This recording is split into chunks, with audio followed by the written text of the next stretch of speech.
बच्चे अक्सर जो पैदा होते हैं उनमें कंजेनाइटल हार्ट डिजीज़ होती है, जिसको हम नॉर्मल लैंग्वेज में ये कहते हैं कि बच्चे के दिल में छेद है।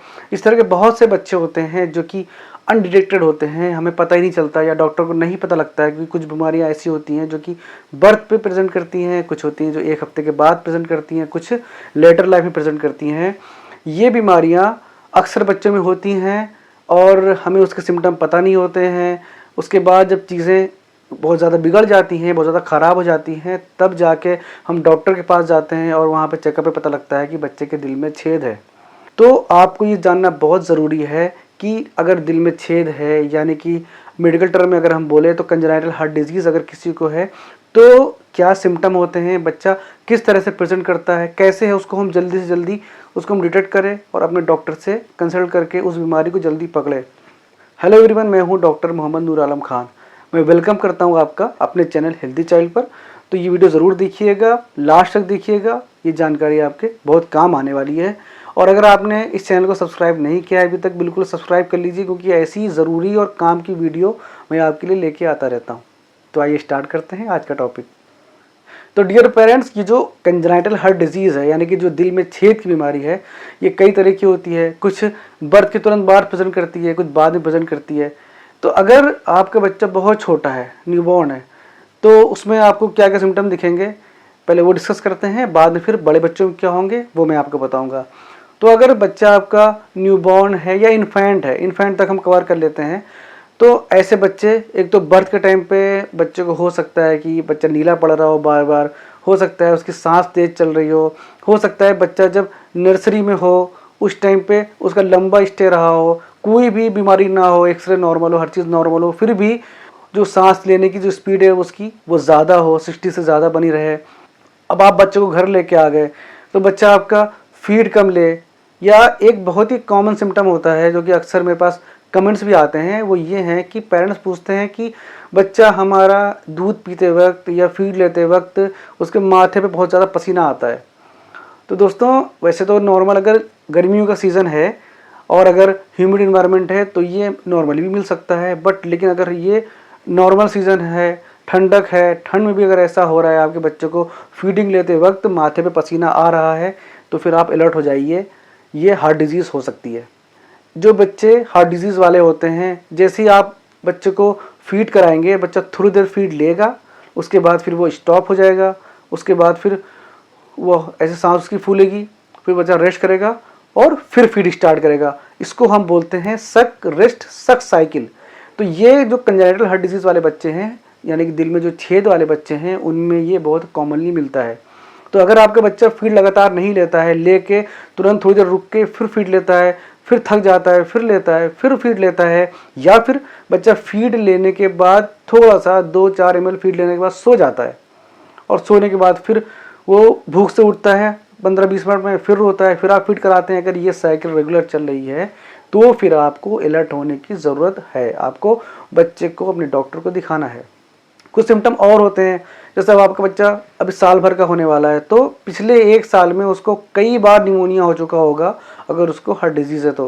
मैं कॉमन कोल्ड की बात नहीं कर रहा हूँ, कॉमन कोल्ड नॉर्मल होता है, लेकिन अगर कंजेनिटल हार्ट डिजीज़ किसी को है तो उसको बार बार निमोनिया होने लगता है, रिकरेंट चेस्ट इन्फेक्शन होने लगते हैं उसको, और बच्चे का जो वेट है वो नॉर्मल ग्रो नहीं करेगा। बच्चा फीड भी अच्छा ले रहा होगा, बच्चा खा पी रहा होगा, फिर भी उसका वेट नहीं गेन हो रहा होगा। और एक और सिम्टम ये होता है कि बच्चा आपका फीड ही कम ले रहा होगा। बच्चा फीड कम लेता है, दूध कम पीता है, क्योंकि उसको फीडिंग करते वक्त बच्चे को डिस्ट्रेस हो जाता है, बच्चे को परेशानी हो जाती है। या फिर कई बार आपका बच्चा नीला पड़ने लगता है, जो हाथ पैर के नीलापन है यहाँ का और यहाँ का, ये जनरली ठंडक से भी हो जाता है, या बच्चों को आपने ठंडे पानी से नहला दिया तो उससे भी हो सकता है। लेकिन अगर मुंह के अंदर की जो लेयर है, उसकी टंग, उसका लिप्स के अंदर जो लेयर है पिंक कलर की, वो अगर नीली पड़ती है तो इसका मतलब हार्ट डिजीज़ बच्चों को हो सकती है। अब अगर बच्चे की हार्ट डिजीज़ वो बिगड़ गई है तो फिर बच्चे को बहुत तेज तेज सांस की दिक्कत हो सकती है, सांस उसकी तेज चल सकती है, बच्चे को नाक जो होती है, नाक सांस लेते वक्त फूलती पिचकती है, इसको हम नेजल फ्लेयरिंग बोलते हैं, नाक नथुने इसको बोलते हैं। ये फूलते हैं और पिचकते हैं, फिर फूलते हैं पिचकते हैं सांस लेने के साथ। ये डिस्ट्रेस की, यानी कि सांस में दिक्कत की और हार्ट डिजीज़ की ये सिम्टम है ये। अब कुछ चीज़ें ऐसी होती हैं जो आप खुद देख भी सकते हैं, जैसे अगर आप बच्चे के चेस्ट को ऐसे शर्ट को हटाएंगे, उसे कपड़ों को हटा के चेस्ट को देखेंगे आप, तो जो बीच की जो हड्डी होती है उसको हम स्टर्नम बोलते हैं। हार्ट डिजीज़ वाले बच्चों में ये उठती हुई आपको दिख सकती है अगर वो बिगड़ा हुआ है तो। और साथ में आपको जो दिल की धड़कन है वो बहुत तेज़ ऊपर से आपको हार्ट बीट करता हुआ दिख सकता है। ये सब हार्ट डिजीज़ की अलामत है। अब मान लीजिए बच्चा आपका बड़ा हो गया, स्कूल जाने लगा, अभी तक उसकी बीमारी पकड़ में नहीं आई है, तो बच्चा आपसे क्या क्या कंप्लेन करेगा, ये भी बहुत ध्यान से सुनिए। अक्सर हम इग्नोर करते रहते हैं, सोचते हैं कि ये बच्चा ऐसे ही बोलता है, लेकिन वो एक्चुअल में हार्ट डिजीज़ होती है।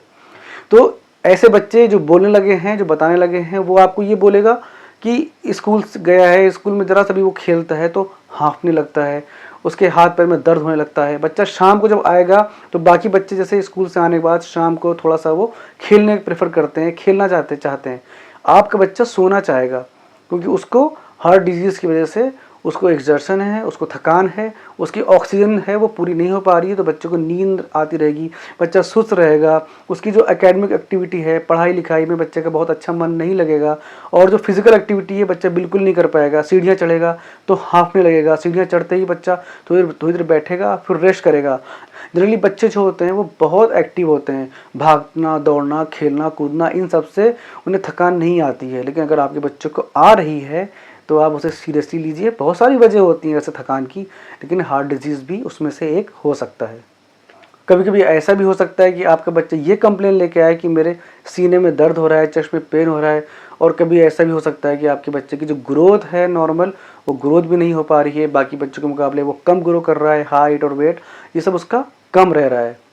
तो दोस्तों ये दोनों जो पीडियाट्रिक एज ग्रुप है और जो न्यूबॉर्न और इन्फेंट्स है, दोनों के सिम्टम मैंने आपको बता दिए।